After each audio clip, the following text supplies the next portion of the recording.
You can't fire the owner because Nope. he can't fire himself. Someone's head's going to roll, unfortunately, in this situation. And it's probably Stefanski and Barry. I saw on The Athletic. I don't think that's fair, by the way. Stefanski, that part. I agree. I was saying the other day on my podcast that Barry should be fired.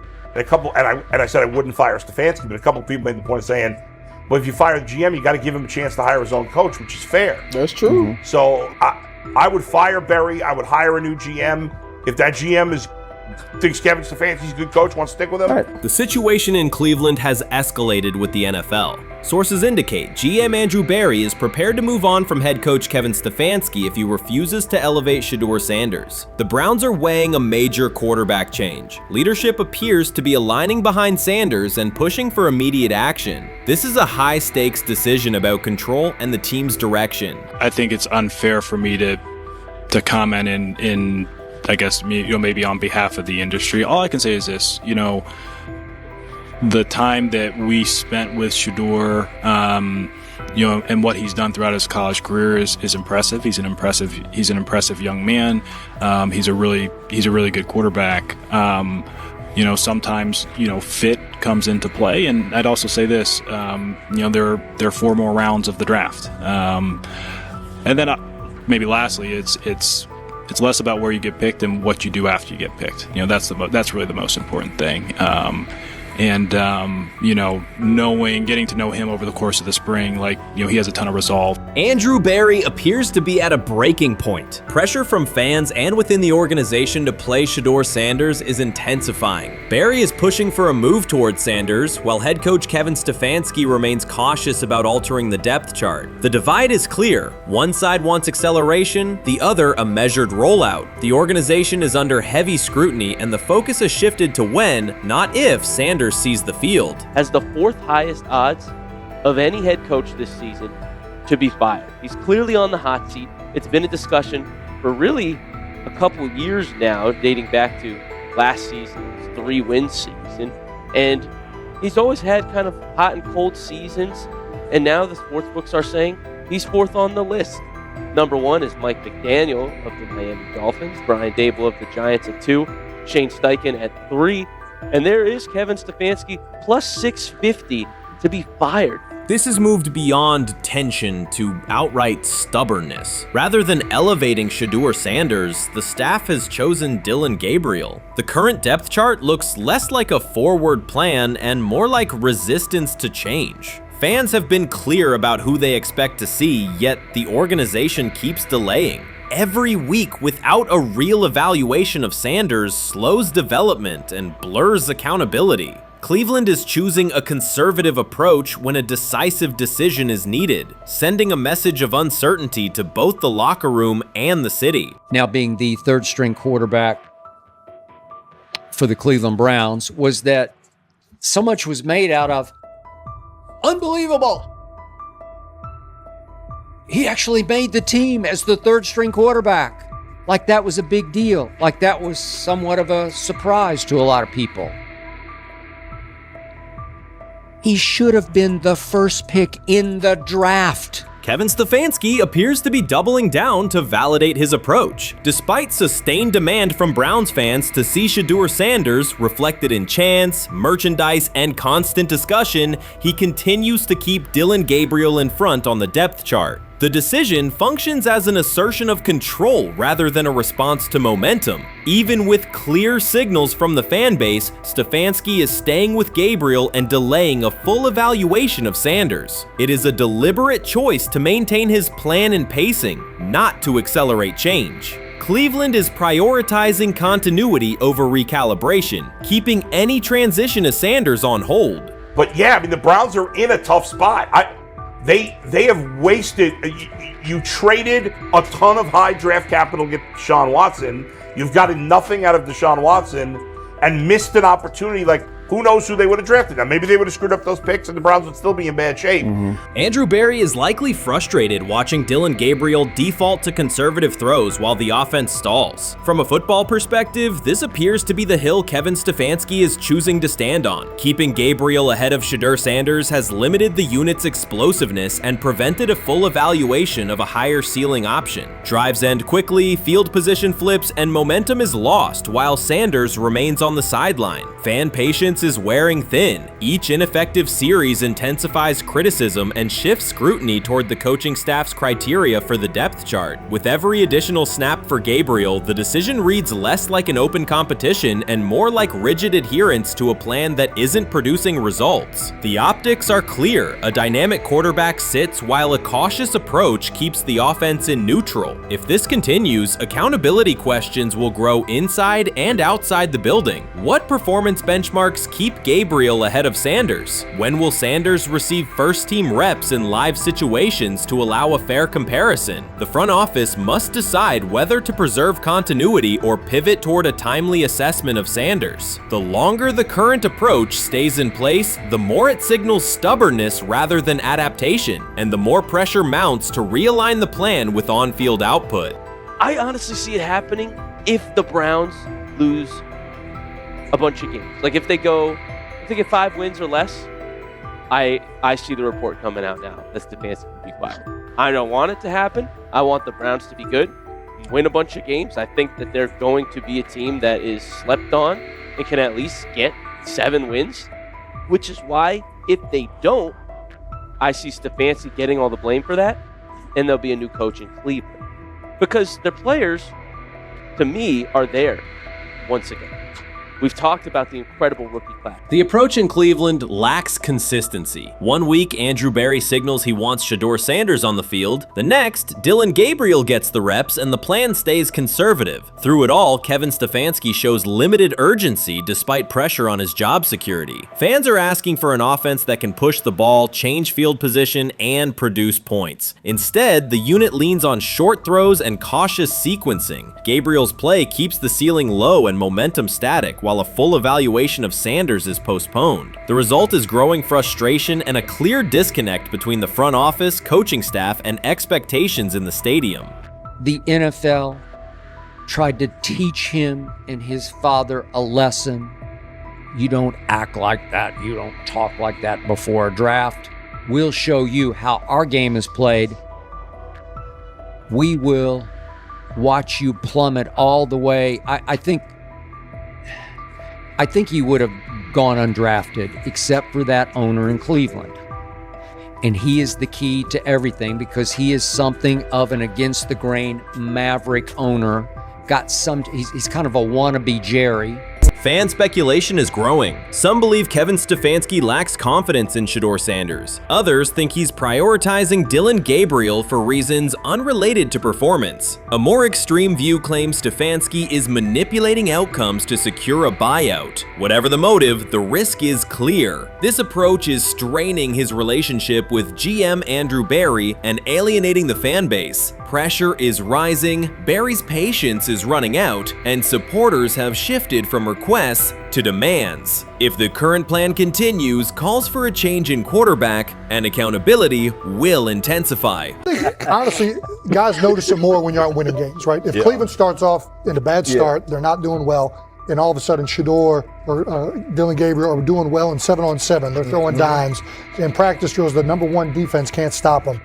People take notice of that, and the more that the players see it, then the comments start happening over the lunch table. They start happening throughout the building, and that's when the pressure really will get severe. The Cleveland Browns were focused on resolving their quarterback situation until Jason Kelce made pointed comments that triggered a strong reaction from ownership. The response inside the organization was immediate and intense. What exactly did Kelce say that has the dog pound on edge and the front office under pressure? We've seen that miserable game by the Cleveland Browns. So they throw Joe Flacco in there, and I like Joe Flacco. He did good, but they gave him the resource of all the first-team guys. Then they throw Dylan Gabriel in there with first teams and second teams. So Dylan always is getting protected. The same thing again, they gave this scrub max protection on every play. Yeah, he completed some passes, but let's talk about his mistakes. He's still inconsistent with his throws, but he at least had max protection. The Cleveland Browns continue to be defined by inconsistency and avoidable setbacks. Even as fans hoped the organization had turned a corner, Jason Kelce, fresh off retirement, offered a direct critique that reignited doubts about the team's direction. His remarks implied the franchise's structure and decision-making remain unstable and recent progress may not hold. The takeaway for leadership is straightforward. Identify core issues, align on a coherent plan, and execute with discipline. For supporters, it's another sign that the problems run deeper than a single season. They throw Shedeur Sanders in there with the lowest cab drivers you couldn't even get on 5th Street. And I'm pissed off, bro, because the play calling was abysmal. Look, even if you don't like Shedeur didn't even get a chance to be trash. Even if you think Shedeur is garbage, he didn't even get a chance to be garbage. That's how awful the offensive line was. Kevin Stefanski still doesn't want to give Shedeur second strings and first strings reps. Why is that? Browns ownership's response shifted from measured to urgent. The pattern is familiar in Cleveland. The team once treated Johnny Manziel as a franchise solution, retained Hugh Jackson for a second year despite results, and invested heavily in Deshaun Watson through a costly trade and contract. These decisions reflect aggressive but poorly aligned planning. The outcome has been continued instability instead of sustained progress. That this was the guy that they wanted to start. He's seasoned, he's experienced, he still has a big-time arm, even at his age, and they open with the Cincinnati Bengals. They wanted that experienced guy. He was always going to be the guy. They were not going to start Dylan Gabriel or Shedeur Sanders in week 1. Kenny Pickett had a hamstring injury. It makes it easy to go with Joe Flacco. And the question isn't and wasn't going to be who's the starter in Cleveland. The question is, who's going to be the backup in Cleveland? Who's going to be the number 2 quarterback when they open the season against these Bengals? Fans still show up season after season, expecting improvement and bracing for setbacks. The usual pattern has been early optimism followed by a gradual collapse. But last season was different. For a sustained stretch, the Browns looked organized and competitive, resembling a functioning team. Couple days, 3 days until roster cutdowns. How do you feel about that? Do you feel like you belong here on this team? Obviously, I think overall as a player, I feel like I put in the work. I feel like everything I do, I try to do it to my best, and that's all I ask for. So I feel like everybody feels like, they should be on the team, and if you ask anybody on the team, would they feel like they belong, in their own eyes. So I feel like I do, but I'm my own player, I think about myself in a high regard. The front office entered the offseason confident. Kevin Stefanski was being praised and the Dog Pound believed the team had made real progress. Then Jason Kelce delivered a pointed assessment that cut through the optimism. Fresh into retirement, the former Eagles All-Pro and Super Bowl champion said Cleveland still looks like a team patching over issues rather than building a durable contender. Kelce's view was direct. The Browns' structure is fragile, and the roster is too dependent on perfect health at quarterback. He argued the team is one injury away from losing continuity and sliding backward. Because Kelce has operated inside a stable, championship-level organization, his comments carried weight with players, media, and fans. The reaction was immediate. People took his critique seriously, not as outside noise, but as an informed evaluation of how a successful team should be built. Ownership also felt the impact. Jimmy Haslam's response shifted to urgency, a sign that leadership recognizes the stakes. The criticism arrives in the context of prior high-risk decisions, especially the fully guaranteed $230 million commitment tied to Deshaun Watson. Watson has missed time and shown inconsistency when available, and the contract has constrained flexibility. Kelce's remarks highlight why depth, alignment between the front office and coaching staff, and a clear contingency plan at quarterback are non-negotiable. The takeaway is straightforward. Cleveland must convert last season's progress into a stable framework, protect the quarterback, deepen critical positions, and establish a plan that survives injuries and short-term setbacks. Without that, the games that fueled optimism will remain temporary. If you're a betting man, who do you think starts for the Browns at quarterback? Okay, this is the situation. Kenny Pickett, they actually traded for him. Joe Flacco, no one's bringing Joe Flacco in the building thinking Joe Flacco's going to be the starter. If Joe Flacco is your starter, You got a problem. you have a huge problem. And if they were saying Shedeur was the starter as the 5th rounder, you got a real problem too, because he passed over all these guys in these reps in the offseason in shorts, in bikini shorts, Speedos and stuff.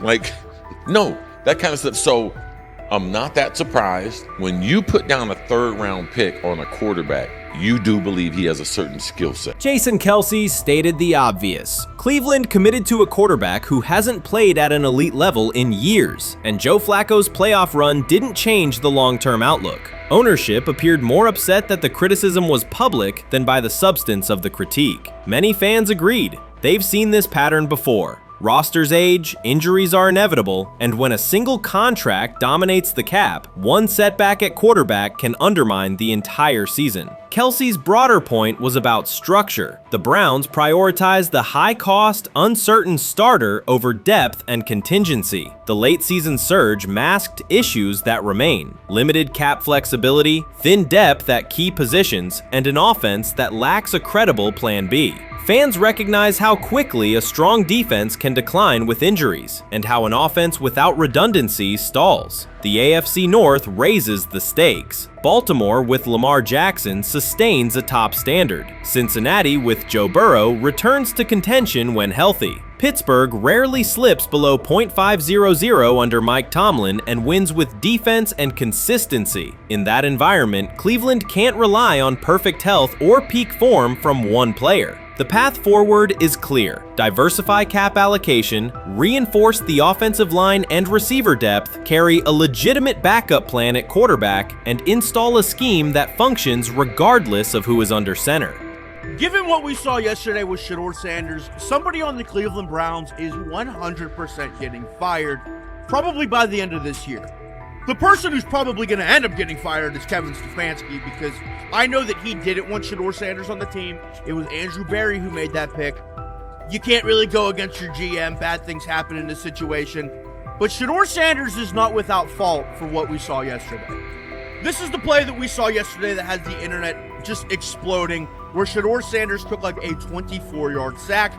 Half of the internet is saying that this is all Kevin Stefanski's fault. Cleveland showed progress last season, but the underlying concerns remain. Jason Kelce highlighted them directly. The Browns' long-term plan is fragile, cap-constrained, and overly dependent on perfect health at quarterback. His comments focused attention on structural issues, roster depth, continuity in coaching, and a sustainable offensive approach, rather than a single hot streak. That criticism resonated because it reflected what many around the league already see. Ownership's reaction underscored the sensitivity. Jimmy Haslam has presided over frequent coaching and quarterback changes, and external scrutiny carries weight when it comes from a respected veteran with championship experience. Kelce's remarks reinforce that last year's Joe Flacco stretch was a short-term solution, not a foundation. The team still needs a durable plan that can withstand injuries and inconsistency. The practical takeaway is clear: stabilize the system, diversify cap usage, and build depth at key positions so the offense functions regardless of who is under center. That includes a coherent development pathway for younger talent such as Shedeur Sanders, with defined practice reps, protection, and scheme alignment. Kelce didn't say anything outrageous. He articulated the gap between a brief surge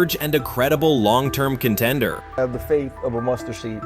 Right, because this is the greatest resurrection since Jesus the Christ. Right, like at some point, Joe Flacco was thinking about getting into TV. Yeah. Right, Joe Flacco didn't have a job, and then now you not only come back and start for the Cleveland Browns late in the 2023 season, but they came back around to you. You're now the day one starter for a franchise that just 2 years ago was in the playoffs. The Browns' quarterback situation remains unsettled. Deshaun Watson was expected to be the long-term answer, but injuries and inconsistent play have prevented him from reaching an elite level. When the team turned to Joe Flacco after Watson's season deteriorated, Flacco immediately lifted the offense and produced results that highlighted the gap between expectations and reality. That a 39-year-old late addition could outperform a $230 million starter was not just a short-term surprise, it raised fundamental questions about roster construction and evaluation. Quarterback depth has been fragile, and the late-season surge masked broader structural problems. Jason Kelce's remarks made that clear. Cleveland is vulnerable if the starter is unavailable, cap flexibility is limited, and the offensive plan lacks a stable contingency. His critique drew attention to leadership and planning as much as on-field performance. Jimmy Haslam's strong reaction reflects the pressure on ownership.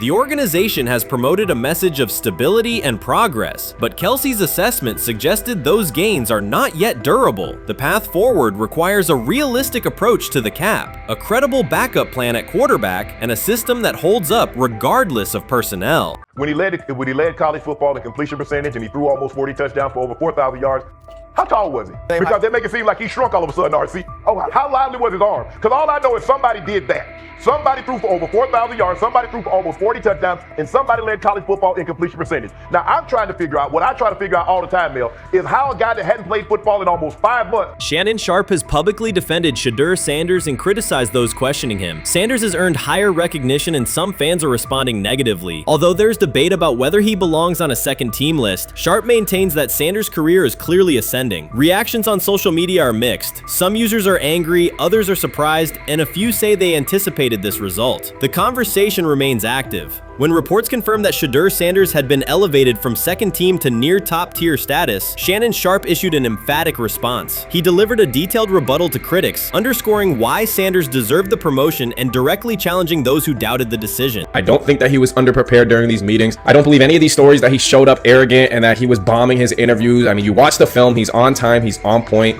You watch his interviews, he answers like a 10-year NFL veteran. Like, he's clearly dominating OTAs. It's every single day there's a new report of how well he's doing for the Browns in OTAs. And I mean, you can say what you want, it's just OTAs. Okay, if that's your new narrative, then he's doing exactly what he needs to be doing. He's on point, he's on time, he's getting the respect of his teammates, and he's making plays. So we're gonna see years down the line, something's gonna come out that I don't know what exactly it was, but something will come out. Critics have been waiting for an opportunity to dismiss Sanders. They labeled him overrated, accused him of benefiting from nepotism, and claimed his profile came only from his last name and polished image. Within their own echo chamber, they cited every game in which he fell short of huge passing numbers as validation of their doubts. Since Sanders has begun receiving formal recognition, criticism has escalated. A wave of self-appointed analysts is dissecting his throwing mechanics and team role, and many online commentators now argue that his promotion reflects deeper problems within the sport. Shannon Sharpe rejected each criticism directed at Shedeur Sanders. During the broadcast, he turned a routine segment into a detailed examination, acting as presenter, interrogator, and fact-checker. Sharpe walked viewers through game film, season statistics, and scouting reports to show why Sanders merited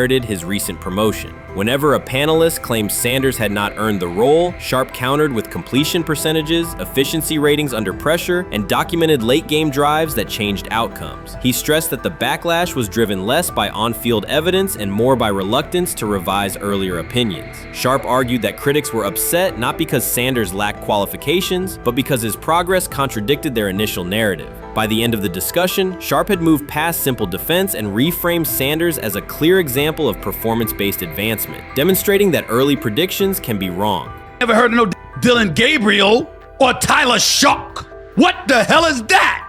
So how is Shedeur Sanders going behind them? I'll tell you how. Collusion. 4 different times they passed on him. How the hell does that happen? 4 rounds. It doesn't happen to a quarterback. We've never seen anything like this before. Shedeur Sanders with the watch. Shedeur Sanders with his bravado. Shedeur Sanders with this supposed arrogance or whatever. Shedeur Sanders' advancement did not happen by chance. While detractors questioned his resume online, he continued to prepare, attend every practice, and deliver accurate throws under pressure. The contrast between his output and the complaints directed at him has been stark. Some critics even argued the selection committee was, quote, biased toward performance, as if rewarding strong play play were improper. Rumors quickly followed. Certain commentators speculated that a public relations push from the Sanders family must have influenced voters, suggesting everything from coordinated media strategies to alleged favors for coaches. None of these theories addresses the basic point. Sanders earned his promotion through consistent production, poise in the pocket, precise ball placement, and efficient decision-making. Shannon Sharpe highlighted these facts during his response. He noted that Sanders' performance metrics justify the recognition and emphasized that resistance to the move stems more from prior prejudice than from substantive evaluation. For Sharpe, the goal was clear: present the data, challenge unfounded claims, and correct the narrative. The discussion, therefore, became a broader statement about acknowledging merit and abandoning outdated assumption. Colin Cowherd defend college basketball coaches who have gotten a DUI, come to their defense and say they didn't need to be fired, that they deserve a second chance. But Shedeur Sanders drives 40 miles over the speed limit, gets a one-on-one ticket, and Colin Cowherd comes on his show today and says he's out on Shedeur Sanders. He's seen enough. He can't support him anymore. He can't be in the Shedeur Sanders camp because of this speeding ticket. Shannon Sharpe addressed commentators who portray constant doubt as expertise. Those who discount strong performances with "we'll see" but declare bust after a single mistake. He noted their belief that progress only counts if an athlete visibly struggles. Sharpe's response was methodical rather than emotional. He presented evidence, cited statistics, and calmly refuted each claim. Following his remarks, several critics began revising or deleting earlier posts, recasting themselves as longtime supporters of Shedeur Sanders despite having questioned him for months. Sharpe insists on accountability, naming specific individuals and dates while requesting public acknowledgement of prior errors. He argues that analysts cannot spend months undermining a player's potential and then quietly adopt a supportive stance once the athlete succeeds. These are serious, big-time, top-of-the-line playmakers that they have. If you can go 45 to 42 in the fourth quarter because your quarterback set the school record with 510 yards passing. He was flawless. Shedeur is big time. I didn't know for sure, will it translate to the next level of competition? Yes, it might translate to the next level of competition as he can play. Critics who once claimed Shedeur Sanders was unprepared now hesitate to acknowledge their mistake. They resist retracting earlier comments and struggle to accept that an athlete can succeed without their approval. Sanders continues to share practice clips and game highlights without engaging the debate, while Shannon Sharpe documents every dismissive remark, ready to revisit them on national television. The disapproval did not slow Sanders. It underscored his progress and exposed the gap between perception and performance. As a result, the conversation has shifted. Analysts who doubted him now describe him as undervalued and publish detailed evaluations of his mechanics and game management, suggesting long-standing familiarity with his career. In a matter of weeks, critics have recast themselves as advocates, demonstrating how quickly opinion can change when consistent results leave little room for doubt. Shannon Sharpe signaled that his commentary is not over. He considers Sanders' advancement a positive outcome for every athlete who has been overlooked or criticized for having confidence. Sharpe stressed that analysts do not have the authority to determine who deserves recognition based on personal preference. The reaction to Sanders' promotion, he argued, revealed how quickly opinions can shift once results are undeniable. Sharpe pointed out that many vocal critics became quiet when confronted with objective performance data. This exchange, Sharpe insisted, reached beyond defending a single quarterback. It challenged the practice of dismissing achievements that do not fit familiar narratives. He reminded viewers that success does not require external approval and that consistent talent will surface despite online commentary intended to minimize it. While critics reconsider their positions, Sharpe remains steady, assigning credit to the athlete and allowing the scoreboard to confirm the argument. In his view, the statistics speak clearly enough. Sharpe also emphasized that the intensity of the backlash must be placed in context. College football is a volatile environment where unexpected outcomes are common. Therefore, declaring failure based on incomplete evidence only weakens the credibility of sports analysis. The discussion underscored the need for measured evaluation rather than reactive judgment. Dak Jackson and him and everybody else that we talked to have said that Shedeur looks good. He looks really good. Yes. He looks better. And we got Zach that say Dylan Gabriel ain't even an NFL quarterback.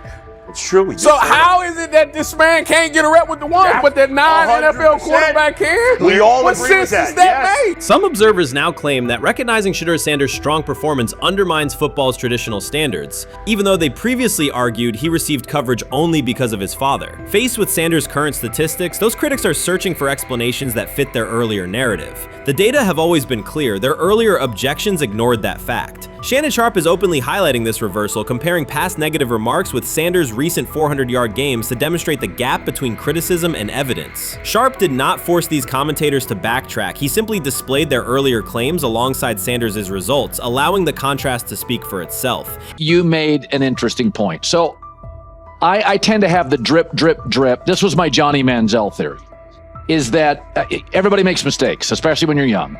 But if I see 2, 3, 4, 5, then you've got a plumbing issue. It's not just you didn't close the faucet. So there's about 6 pieces of video in college where Shedeur was a little bit of a brat, whatever. Then there's the legendary cringy draft room. Didn't love that as a B prospect. Then there's back-to-back speeding tickets, both over 90, and a missed arraignment. The NFL is navigating unexpected headlines after a former Browns coach publicly defended Shedeur Sanders in response to reports of multiple speeding tickets. The coach's statement has sparked extensive online debate. Supporters welcome the show of loyalty, while critics question the motive. Sanders now finds himself at the center of an unforeseen controversy, and observers want to know why a Cleveland coach is standing so firmly in his corner. The story is developing rapidly and continues to draw intense attention. When it came out that he got a speeding ticket, I said it's not really that big a deal. I feel very differently about it now. Over 40 miles an hour over the speed limit, less than 2 weeks after you just got a ticket. I don't know if that's entitlement or immaturity. There's got to be some teams that are feeling very good right now that they didn't draft him. Observers are focusing on Shedeur Sanders' recent speeding ticket, treating the violation as a measure of his character and sidelining his athletic, academic, and philanthropic accomplishments. The incident, driving 15 miles per hour over the limit in a borrowed Lamborghini, has drawn sharp criticism. In response, a former Cleveland Browns coach has taken the opportunity to comment, even though the franchise is widely viewed as unstable due to its frequent coaching changes and limited on-field success. By defending Sanders, he presents himself as an authority on discipline and leadership. The statement, coming from an organization seldom praised for stability, has nonetheless attracted considerable attention across the league. You want to defend him a little bit. I thought this was an interesting take. Yeah, I thought it was really interesting that you said you were out because of the speeding tickets. To me, that's such a minor thing. You were so high on him in terms of his completion percentage in OTAs, and I thought that was a little aggressive on your part. But with the speeding tickets, I got a speeding ticket the first night of the draft, my first year there.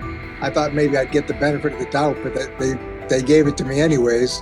As soon as the former Browns coach defended Shedeur Sanders, social media erupted with commentary, resembling the volume of draft night coverage. Posts and opinions appeared within minutes, and criticism escalated rapidly. Detractors amplified Sanders' minor speeding violation, while supporters argued that such reactions were disproportionate to a single traffic citation. Shedeur Sanders received 2 speeding citations, and the minor traffic issue quickly drew national attention. Before considering the former Browns coach's response, it is useful to clarify the facts. Sanders, son of Pro Football Hall of Famer Deion Sanders and a current college quarterback, was twice ticketed for exceeding the limit while driving a high-performance vehicle. Commentary on social media escalated rapidly, with critics framing the incident as a significant character concern, even as the league has historically tolerated far more serious legal transgressions. Stepping into the debate, a former Cleveland Browns coach, best known for a tenure filled with losses and contested decisions, issued a strong public defense. He argued that 2 speeding tickets should not define Sanders' reputation or overshadow his on-field talent and community work, urging a balanced assessment of the player's actions. I don't love it from a 5th-round draft pick. I don't love that it happened multiple times, but I do think that this is the first time he's been away from his dad, and there's gonna be some growing pains now. Would I sell my stock on it like you are? Not because of a couple speeding tickets, especially in light of the problems that Brown's quarterback room has had to deal with legally in the last few years. I mean, this is nothing. The debate quickly shifted from 2 speeding citations to broader claims about integrity, growth, and leadership. The former Browns coach framed the infractions as moments for personal development and urged observers to view them in context. Critics responded forcefully. Some called for disciplinary action, others questioned Deion Sanders' parenting, and a few sought to discredit the coach himself, despite his professional record already being widely analyzed across the league. The reaction underscores an apparent inconsistency in public standards. Fans often overlook on-field confrontations, heated sideline arguments, and other significant controversies, yet they treated Sanders' routine traffic offenses, speeding without evidence of reckless endangerment, as indicators of serious character flaws. If such minor violations were adopted as the primary measure of morality in professional football, many players would face similar criticism. Sports media amplified the story almost immediately. Television panels dissected Shedeur Sanders' decision-making, treating 2 speeding tickets as indicators of deeper character concerns. Networks aired detailed segments under banners such as red flags and road rage, repeatedly questioning whether the citations might affect his draft evaluation. Although Sanders is already regarded as a first-round prospect, analysts emphasize that NFL teams value discipline and legal awareness when forming final assessments. Many commentators overlook the fact that other high-profile players have faced more serious offenses without similar scrutiny. Throughout the coverage, the former Browns coach defended Sanders, portraying him as a talented quarterback subjected to disproportionate criticism in a culture that expects near-perfect conduct. His argument was thorough and methodical, asserting that the traffic violations should not overshadow Sanders' skills, work ethic, or future potential. Commentators point out that the coach's intervention was not entirely selfless. He recognized the publicity potential. One day he was an overlooked figure from a struggling Browns era, the next he was a trending name across sports media. The discussion quickly expanded beyond Sanders' speeding citations to questions of image management and narrative control. Critics demanded disciplinary measures, public apologies, team sanctions, and formal statements, yet their objections seemed directed less at the traffic infractions themselves and more at Sanders' high profile, confidence, and resistance to traditional expectations. In practical terms, Sanders' brand remains intact. The coach secures renewed relevance, and the episode supplies another headline in the ongoing story of modern football. The next time Sanders is seen in a high-performance car, the debate will likely reignite, focused not on speed limits, but on the broader culture of the league. Meanwhile, new voices continue to join the conversation. Broadcaster Colin Cowherd has already weighed in, offering his own reassessment of the incident and its broader implications. Breaking news, Shedeur Sanders last night was pulled over going 100 miles per hour. All right, he clocked 101, 41 miles an hour over the speed limit in Cleveland. He will have the opportunity to fight the ticket in court. Now, I'm not exactly sure where he was pulled over, whether or not that it was in Ohio or whether or not that it was in his home state. But typically when you're going 40 over, that's flirting with the line of reckless driving. Folks, I gotta tell you, I don't understand what it is with these young men driving at absurd speed. Colin Cowherd's view of Shedeur Sanders shifted abruptly. Days after praising the quarterback's poise and skill, he appeared on air to declare that Sanders is overhyped, unfocused, and distracted by celebrity. The reversal was immediate, without any gradual reconsideration. Cowherd now frames Sanders' 2 speeding tickets as evidence of poor judgment, even though he has defended other quarterbacks facing far more serious off-field issues. The sudden, wholesale withdrawal of support leaves viewers questioning the consistency of Cowherd's criteria and illustrates how quickly media narratives can change when minor incidents receive outsized attention. This is okay. Okay. How much of this is? I mean, Jimmy Haslam has his hands all over Manziel, has his hands all over Deshaun Watson. Admitted it, man enough to admit it. I saw the reaction in the draft room when they took Shedeur Sanders.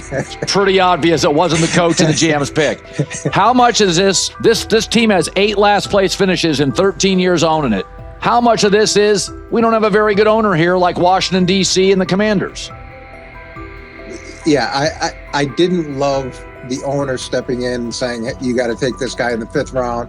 And I doubt they'll ever admit to it. While Colin Cowherd urged teams to move on from Shedeur Sanders, former Browns coach Eric Mangini offered a more measured response. Mangini, whose tenure in Cleveland was marked by mixed results, used his platform to provide context rather than condemnation. Instead of sensationalizing the speeding violations, he encouraged viewers to consider Sanders' circumstances. A 21-year-old quarterback whose life is scrutinized both on and off the field. Mangini acknowledged that the tickets were mistakes, but emphasized that they do not by themselves define Sanders' character or future. He noted the extraordinary attention athletes receive today, combining the responsibilities of quarterback, public figure, and social media presence. Under such pressure, missteps are magnified, and criticism multiplies quickly. Mangini concluded that any evaluation of Sanders should weigh the totality of his behavior, performance, and growth, rather than isolate 2 traffic citations as decisive evidence of poor judgment. Many observers declared Deion Sanders was finished. They argued that his public style attracted unnecessary attention, that his health had deteriorated too far, and that his coaching career was approaching an abrupt conclusion. They misread his resolve. When speculation intensified, Sanders did not schedule a press conference or issue a formal statement. Instead, he released a short video recorded at his Texas home, walking alongside recording artist Lil Wayne. The footage established two facts. Although Sanders still walks with a limp, he remains active, and he intends to return to the sideline. Reports from USA Today and ESPN confirm that Sanders had temporarily left Colorado to recover from a significant, undisclosed medical condition. He lost 14 pounds and missed several summer practices, leading to widespread debate about his future. Unofficial sources suggested complications related to previous blood clot issues, but no official diagnosis was provided. Throughout Sanders' absence, numerous media outlets framed his situation in crisis language, frequently questioning whether he would coach again.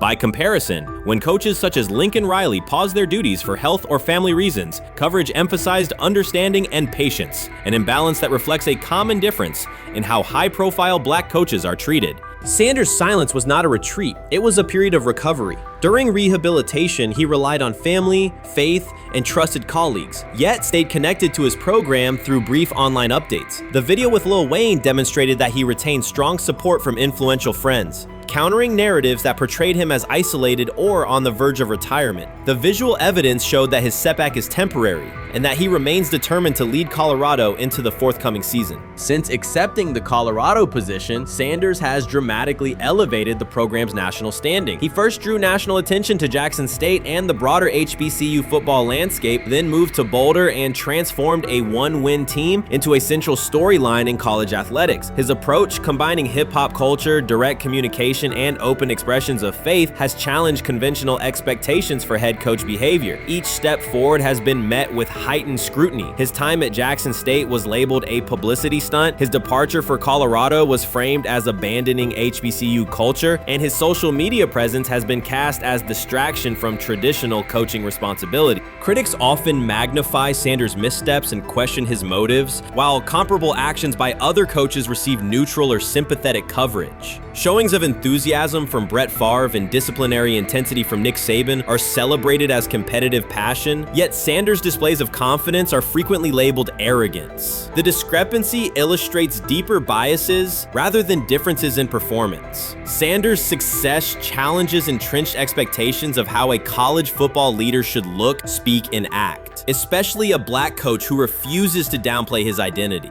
During his convalescence, Sanders maintained close communication with his staff and athletes, reinforcing the standards he had established: discipline, accountability, and belief. The program's daily messaging continued to emphasize preparation and resilience, signaling that Sanders' influence persists even when he is away from campus. Athletes echoed his mantras during workouts, confirming that his leadership extends beyond physical presence. Sanders acknowledges the seriousness of his medical challenge, but has refused to let it define him. He has publicly discussed leaning on scripture and prayer, explaining that his purpose as a mentor, father, and coach extends beyond personal adversity. In that context, the video of him walking in the Texas sun was less a strategic media effort than a straightforward demonstration of continued commitment to his team and mission. Colorado still requires Sanders' vision. Prior to his arrival, attendance was low, national media attention was minimal, and recruiting momentum had stalled. Sanders' leadership brought renewed energy, authentic identity, and higher standards of accountability. Players who previously lacked representation in college football leadership found a coach who shares, affirms, and elevates their cultural background. Sanders supplements conventional coaching priorities, scheme, fundamentals, and execution with empowerment initiatives that cultivate self-confidence and authenticity. As preseason camp approaches, Sanders intends to resume full involvement, even if medical recovery remains ongoing. His presence is expected to restore on-site leadership, stabilize the locker room, and direct media coverage toward on-field progress. For Sanders, the objective extends beyond compiling wins. It includes completing a cultural transformation that expands how success and leadership are defined in modern college football. Those who predict his decline overlook the underlying traits, faith, perseverance, and purpose that have supported Sanders throughout his career. Doubts, rumors, and disproportionate scrutiny have followed him from playing days into coaching, and he has consistently responded rewarded with results. His current health setback is another obstacle, not a conclusion. The broader initiative he leads, centered on authenticity, opportunity, and high standards, continues. When Sanders returns to the sideline, it will mark the next stage of a movement he has guided from Jackson State to Boulder. The recent period of quiet has been strategic rather than passive. Instead of defending himself in daily briefings, Sanders focused on rehabilitation, remote program oversight, and family support. Each brief social media message reinforced a consistent theme: faith and preparation. He has articulated gratitude for medical professionals and has reiterated that his mission at Colorado is unfinished. His public references to scripture have been direct but measured, aligning with his long-standing practice of integrating faith into leadership. By walking through his ranch with Lil Wayne, Sanders signaled continuity. The clip underscored that influential supporters remain engaged, that Sanders' broader network values his vision, and that he remains capable of navigating physical challenges. The visible limp was not evidence of imminent retirement. Rather, it documented the reality of ongoing recovery and the resilience with which he approaches each obstacle. Colorado's athletic administration and football staff continue to affirm Sanders' program direction. Recruitment communications cite his established record in fostering cultural relevance and national exposure. Prospective athletes respond to a coach who presents a transparent path to development, both on and off the field. Current players refer to Sanders' coaching points with clarity, citing specific drills and expectations that remain unchanged during his absence. These indicators demonstrate that the core structures Sanders implemented are functioning and that his return will be an amplification, not a restart. Criticism regarding Sanders' public persona often conflates media style with coaching substance. Analysis from opponents suggests that social media engagement dilutes football preparation, yet Sanders' staffs emphasize time management and delegation. Defensive and offensive coordinators handle in-game adjustments, while Sanders directs overall culture, recruitment, and leadership. He has articulated that visibility serves to amplify program accomplishments and enhance player opportunities, not replace strategic football planning. Some commentary has attempted to reframe Sanders' health issue as evidence that his coaching model is unsustainable. The argument ignores the documented health challenges faced by numerous coaches across levels of competition. For example, college coaches recovering from heart procedures or joint replacements have returned to successful seasons after appropriate medical clearance. Sanders' case follows a comparable trajectory. Medical complications require temporary separation, structured rehabilitation is prioritized, and a managed return is planned. Institutional medical protocols at Colorado dictate clearance requirements. Sanders will meet those before resuming full sideline duties. Colorado's players have expressed public confidence in Sanders' eventual return, citing regular virtual check-ins and continued accountability. Several athletes noted that positional meetings included recorded messages from Sanders reinforcing tactical goals and personal discipline. These details confirm that Sanders has remained actively engaged, albeit remotely, and that team culture remains aligned with his principles. Looking ahead, Colorado's schedule will attract national attention, both for on-field competitiveness and the storyline of Sanders' comeback. Analysts will evaluate how quickly he reestablishes day-to-day rhythm and whether his physical limitations influence practice oversight. Internal planning accommodates gradual escalation of responsibilities, with medical staff and strength and conditioning personnel contributing to phase reintegration. The broader significance of Sanders' return extends beyond Colorado. His visibility continues to challenge prevailing narratives about leadership styles and pathways in college athletics. By prioritizing authenticity, open articulation of faith, and cultural expression, Sanders offers a contrasting template to more conventional models. His eventual recovery and sideline presence will reinforce the argument that diverse leadership profiles can succeed in elite collegiate competition. In summary, rumors of Deion Sanders' coaching demise were premature. Verified reports confirm a substantial but temporary medical setback. He used the time away to focus on health, sustain program engagement, and rely on a support system anchored in family, friends, and faith. His recent public appearance demonstrated active recovery and reaffirmed his intention to resume leadership in Boulder. The forthcoming season will test Colorado on the field, but it will also underscore the durability of Sanders' vision, one that combines competitive ambition with cultural resonance. Observers who continue to question his longevity overlook the resilience and purpose that have defined his career. Sanders' return is imminent, and the movement he leads remains intact. Shedeur is lighting it up in practice every day. You're not even a half bit curious to see what he could do with the ones. That makes no sense. And then on top of all of that, you got players going on podcasts and talking to people in the media saying this guy is really good. Like, this guy is legit. So even your peers respect you enough. How is it that the coaches can't see that? It always starts with the players, where the players like, hey, you see that? You seen that pass he threw? The Cleveland Browns were taken by surprise when quarterback Shedeur Sanders stepped in for first-team snaps, asserting control of the drill and instantly highlighting deficiencies across the rest of the room. His confident command forced coaches to pause practice clips, reevaluate progressions, and consider immediate adjustments to the depth chart. Within minutes, discussions spread throughout the facility and online forums as fans weighed what Sanders' showing means for the current starters. The organization now faces an urgent, data-driven decision on whether Sanders should move up permanently. Shedeur Sanders arrived at Browns practice, took several first-team reps, and the entire quarterback group immediately felt the pressure. Coaches erased the whiteboard and reviewed their plans. Staff members exchanged concerned comments, and observers began asking whether Sanders was positioned to assume a larger role. Tony, every year we see at least 1 to 2 teams. They were in last place in their division the year before. No one thought they'd be good, and then they were good. It almost seems like no one's even assuming the Browns can be that, but we see it happen every year. And I get the quarterback stuff, but correct me if I'm wrong, Tony. The Browns are trying to run the football, play good defense, not turn the ball over in the passing game, and try and take advantage when they can, correct? That's what they're trying to do.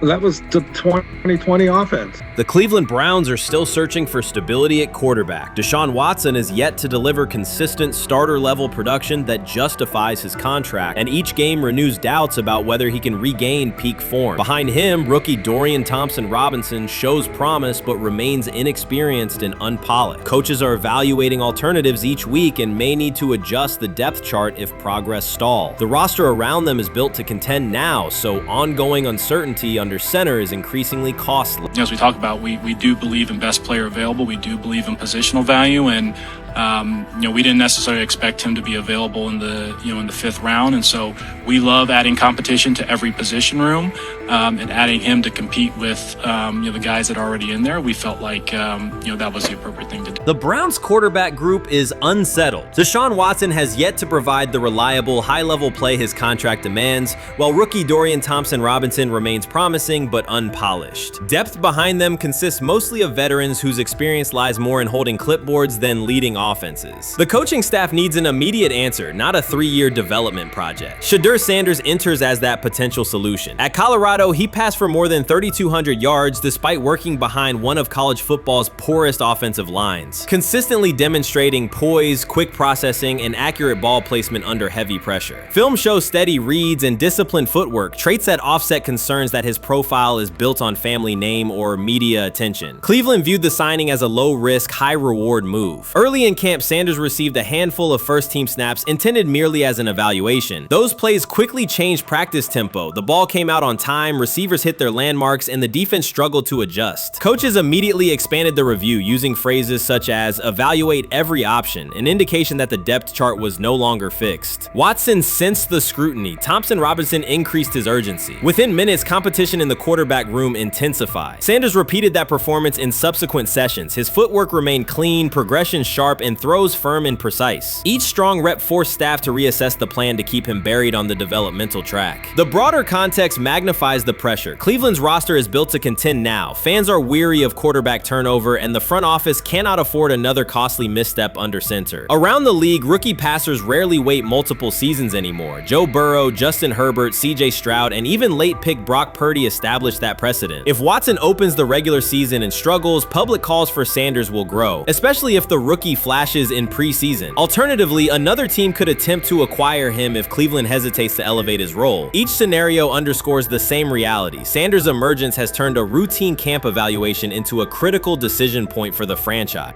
And we saw Dillon Gabriel go 11-11 with the first team, Shedeur Sanders go 11-11 with the second unit. So that was really the big wrinkle today.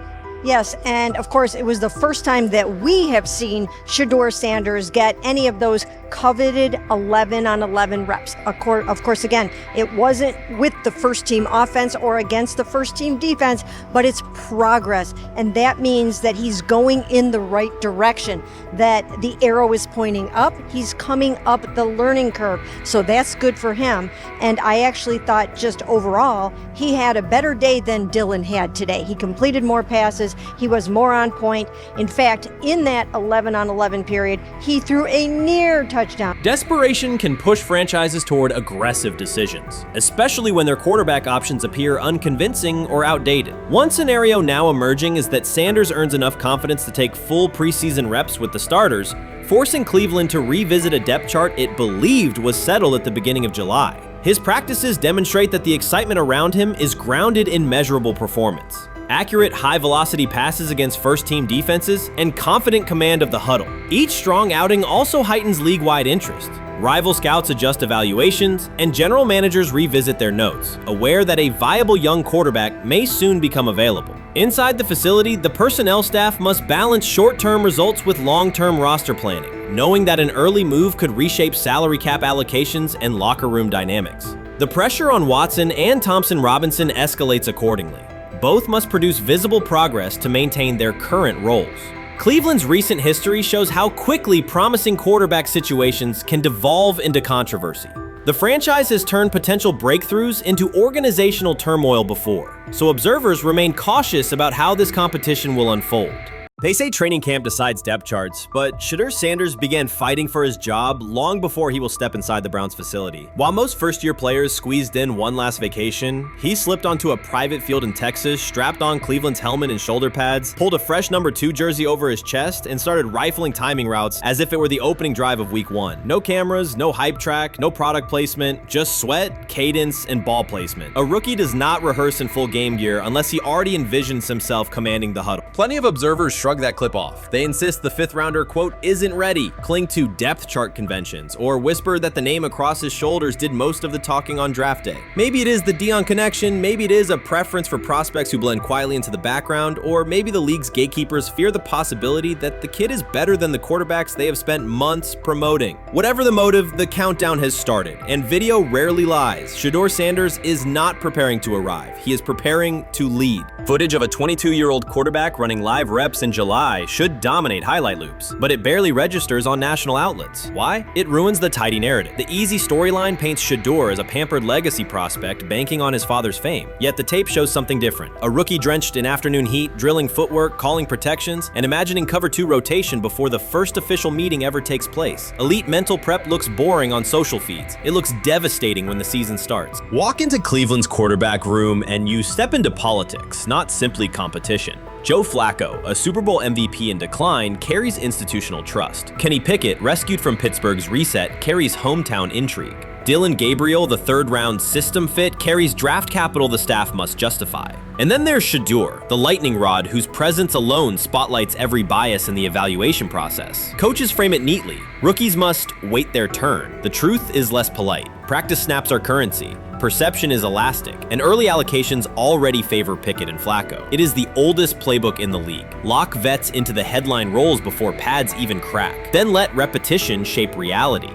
Sanders refuses to cooperate. He is not a 4th-string camp arm. He has engineered game-winning drives under national scrutiny, operated against live blitz looks most prospects never face, and more than any quarterback in the room, documented his own off-season obsession. No social media rollout, no brand consultant, just pads, cleats, and an unlit practice field. If his last name were Smith, pundits would label him the sleeper of camp. Instead, politics trails every throw. Training camp rotations expose organizational intent. Beat writer Fred Greetham already reports that Pickett and Flacco will open with first-team reps when veterans report July 23rd. Gabriel grabs the developmental snaps, leaving Sanders the leftovers. That isn't performance-based, it's narrative-safe. Gabriel doesn't threaten hierarchy, Sanders bends gravity. Watch the details. Does Shedeur steal 11-on-11 snaps with the 2s? Does he run red zone installs or 2-minute drills? If he does, coaches are admitting he is forcing his way in. If he doesn't, they are postponing the inevitable. Either way, the private field reps have sharpened his timing and condensed his release. He is not hoping for an opportunity, he is prepared to seize one the instant it appears. Cleveland's joint practices amplify that tension. First come live periods against the Panthers, then sessions with the champion Eagles. Those reps belong to the starters, so Flacco and Pickett will absorb most of Carolina's disguised pressure and Philadelphia's exotic fronts. Sanders' proving ground will be the preseason opener on August 8th. Under the stadium lights, he will get entire series, real reads, pockets collapsing for real. If his command mirrors the footage from Texas, coaches will have to answer why he never saw earlier work.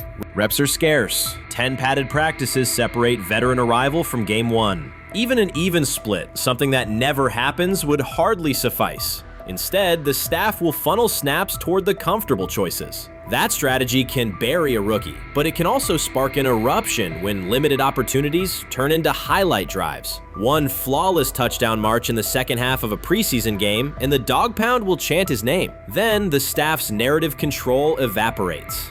Criticism of Sanders has never matched the scrutiny applied to his peers. Analysts nitpick a ball pat, a foot angle, a pump fake, Pickett's inconsistency, Flacco's diminishing velocity, Gabriel's college system crutches. Discuss politely, if at all. With Shedeur, the critiques arrive as coded doubts. Does he rely on the family brand? Is he coachable? Can he stay humble? That double standard is as old as the league's resistance to outspoken black quarterbacks. Add Deion's unapologetic persona, and each Sanders rep becomes a referendum on establishment comfort levels. Shedeur answers not with rebuttals, but with work. Work captured in silent footage more deafening than any debate show monologue. Quarterback drama masks broader roster cracks. The Browns receiver group is crowded yet unproven. The safety room failed to create turnovers a year ago. Interior defensive linemen are still rehabbing, and the offensive line must retool on the fly. Which quarterback can navigate that turbulence? Flacco's pocket mobility is limited. Pickett's confidence remains fragile. Gabriel is months away from processing NFL disguises. Sanders, forged by perpetual doubt, offers poise under chaos and meticulous preparation, a combination this franchise has lacked since, well, almost forever. Forget politics, depth chart etiquette, and recycled sound bites about developmental timelines. The only metric that counts now is who did the work. Sanders pounding through full gear scripts in late June is not vanity, it's vision. While the league sleeps, he refines his drop steps. While media speculate, he rehearses third down checks. He has already decided what he is. The organization must decide if it can recognize it in time. The preseason will provide the answer. Live bullets, real blitzes, stadium noise. When those throws leave his hand under pressure, no one will discuss ball pats or surnames. They will ask how a quarterback this prepared slipped to round 5. And if the performance matches the preparation, excuses about lack of reps will dissolve. It will be production against perception, and Shedeur Sanders has been producing where no one could see. Ready is the wrong word. He has been ready.